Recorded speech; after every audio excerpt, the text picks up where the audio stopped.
కాశీ వెళితే ఏ ఘాట్లో స్నానం మంచిది? ఇదేగా అడుగుపెట్టిన వెంటనే మనకొచ్చే ఫస్ట్ సందేహం. ఉత్తరవాహినిగా ఉన్న గంగమ్మ తల్లి వెంబడి కాశీలో 84 నుంచి 86 ఘాట్ల వరకు ఉన్నాయి.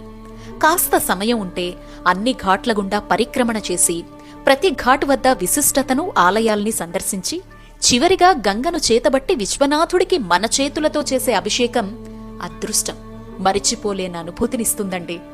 నూటికో కోటికో ఇస్తాడు విశ్వనాథుడు అలాంటి అదృష్టాన్ని అనుకోండి.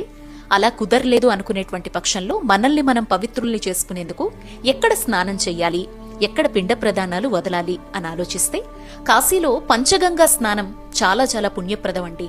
పంచగంగలు అంటే అస్సి, దశాశ్వమేధ్, కేదార్ ఘాట్, మణికర్ణిక, హరిశ్చంద్ర ఘాట్ల స్నానాలు. ఇవి కూడా కుదరలేదు అనుకునేటువంటి పక్షంలో మణికర్ణిక వద్ద అపరాహ్న స్నానం అంటే మధ్యాహ్నం 12 గంటల నుంచి 1 గంటన్నర మధ్య, దశాశ్వమేధ్ ఘాటు వద్ద స్నానం, గౌరీ కేదార్ ఘాట్ వద్ద స్నానం, పిండ ప్రదానం. మొత్తం కాశీ అన్ని ఘాట్ల స్నాన ఫలితం లేదా పంచగంగా ఘాటు ఫలితాన్ని ఇస్తుంది. అలాగే సాయంత్రం ప్రతిరోజు సరిగ్గా 6:30 గంటలకు గంగమ్మకిచ్చే హారతి కార్యక్రమాన్ని వీక్షిస్తే చాలీ జన్మకనే అనుభూతినిస్తుందండి. ఇందులో ఏ ఒక్క అవకాశాన్ని గంగమ్మ మనకిచ్చినా మహద్భాగ్యంగా భావించి మన వల్ల అమ్మ పవిత్రతకు ఎటువంటి భంగం కలగకుండా అంటే జాగ్రత్తగా మునక వేసి బయటకు రావడం అత్యంత పుణ్యప్రదం.